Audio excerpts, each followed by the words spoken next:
for the great introduction.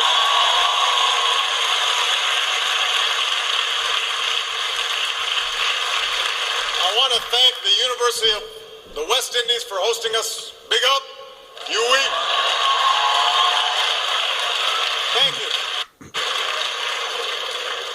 Yeah, I've been making myself at home here. It is great to be in beautiful Jamaica. Not only because I'm proud to be the first president of the United States to visit in more than 30 years, but because I just like the vibe here.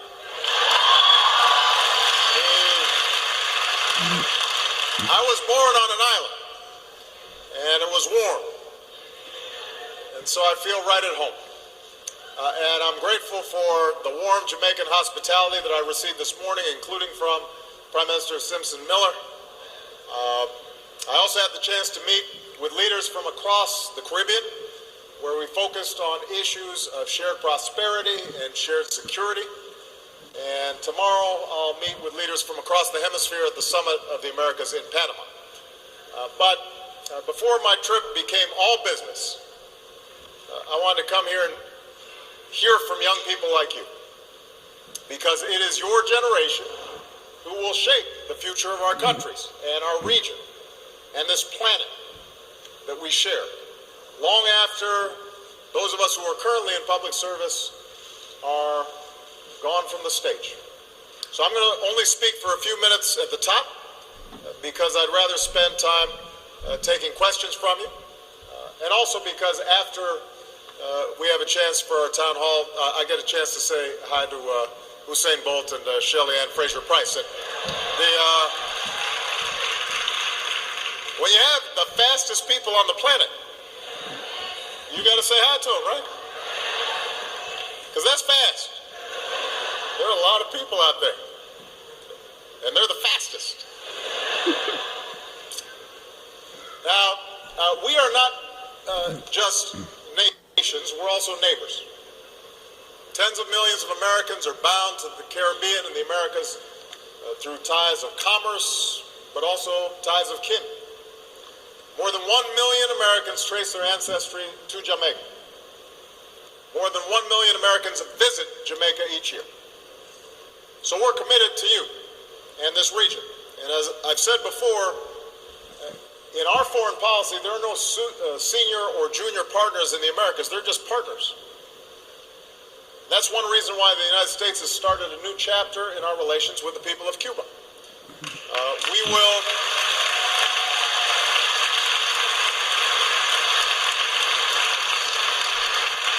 We will continue to have differences with the Cuban government, but we don't want to be imprisoned by the past.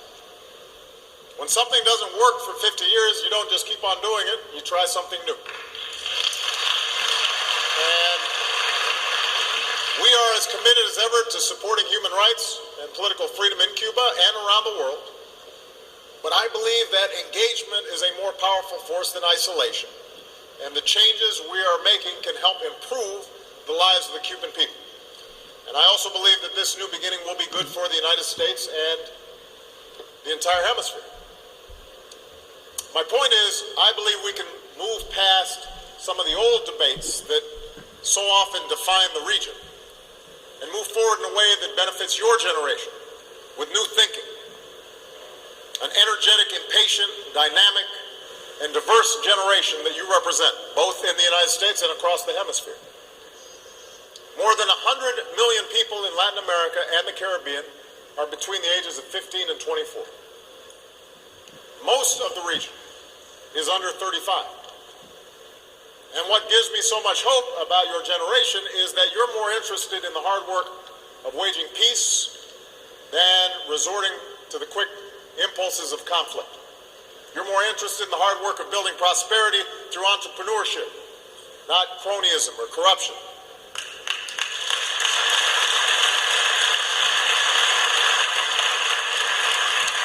You're more eager for progress that comes not by holding down any segment of society, but by holding up the rights of every human being, regardless of what we look like or how we pray or who we love. You care less about the world as it has been and more about the world as it should be and can be. And unlike any other time in our history, the technology at your disposal means that you don't have to wait for the change that you're looking for. You have the freedom to create it in your own powerful and disruptive ways. Many of you already have, whether by starting your own enterprises or by helping others start theirs. And I'm going to just single out two remarkable young leaders who are here today because I think they're an example of what is possible, even in the most difficult of circumstances. So Angeline Jackson is here today. Is Angeline? Where is Angeline? There she is, right there. So several years ago, when Angeline was 19, she and a friend were kidnapped, held at gunpoint, sexually assaulted. And as a woman and as a lesbian, justice and society were not always on her side. But instead of remaining silent, she chose to speak out and started her own organization to advocate for women like her, get them treatment and get them justice and push back against stereotypes and give them some sense of their own power. And she became a global activist.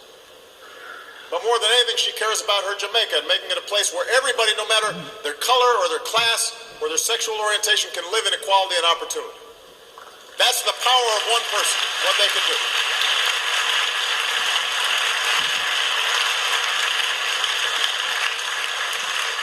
Jerome Cowens grew up in a tough part of Kingston.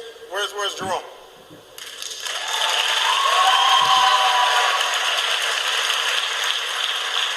When Jerome was 12, he saw a friend gunned down. When he looked at the shooters, he said, I realized that wasn't a life I wanted to live. They had expensive machinery, but they had nothing else. So at the ripe old age of 13, he founded a youth group to help others like him stay on the right path. And he started small with only 6 people, but they had one big thing in common, and they believed that change was possible. And like Angeline, he was threatened for his work, but he kept at it. And he said, things won't get any better if no one does anything. And today, the Lead Youth Club he started has 6 chapters, including one in Colombia. His work has taken him to 5 continents. Last year, he became the first Jamaican to receive the Nelson Mandela Innovation Award. He's just 25 years old.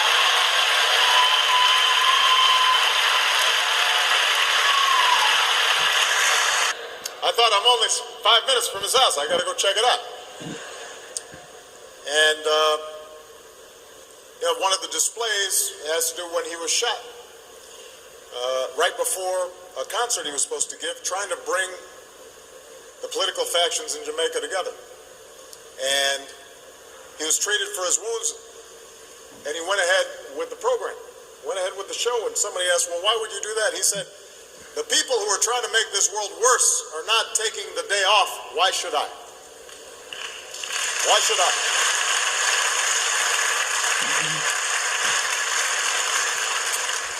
So none of us can afford to take the day off. And I want you to have every chance, every tool you need to make this world better. So today I'm announcing nearly $70 million in U.S. investments in education, training, and employment programs for our young people throughout Latin America and the Caribbean.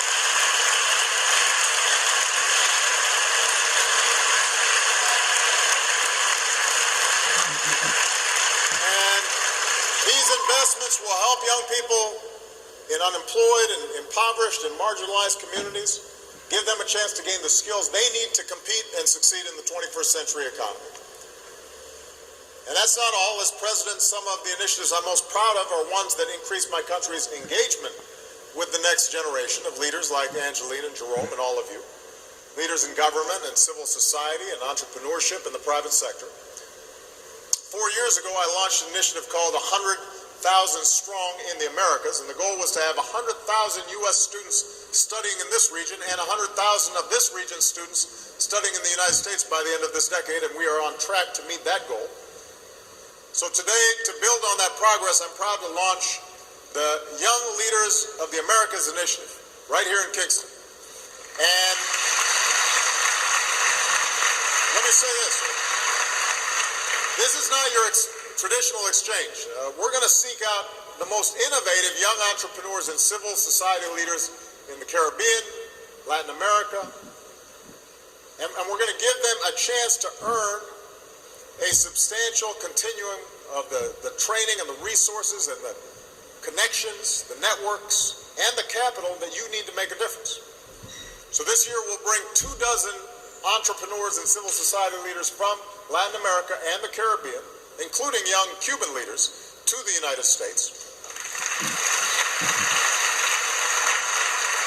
Then next year we'll increase this fellowship to 250 young leaders, and we'll help you to expand your commercial and social ventures. We'll embed you in an American business and incubators. We'll give U.S. participants the chance to continue their collaboration with you in your home countries. So the idea is that you'll get a chance to implement your ideas, but now have linkages that give you access to capital and research and all the things you need to mobilize and implement the kinds of things that you're doing. And this isn't charity for us. This is an investment in your future, because that means it's an investment in our future. A future where climate researchers in the Amazon can collaborate with scientists in Alaska. An idea in Barbados suddenly can be developed in an incubator in Boston. Anti-gang activities in Honduras can be connected to similar activities in Houston, Texas. It's a future where any kid from Kingston can choose a path that opens his or her horizons beyond their neighborhood to the wider world. And that impulse to make the world better, to push back on those who try to make it worse, that's something that your generation has to hold on to. And you have to remember, it's never easy. There are no days off. But if there's one thing that I know from my own life, it's that with hard work and with hope, change is always within our reach. You know, the Jamaican-American poet Claude McKay, who was a central figure of the Harlem Renaissance, once wrote something along those lines. We must strive on to gain the height, although it may not be in sight, as long as we've got young strivers like you. And I hope to see you in Washington as part of this Young Leaders of the Americas initiative. I'm confident that brighter future will always be in sight. But thank you very much. With that, let's take some questions. All right?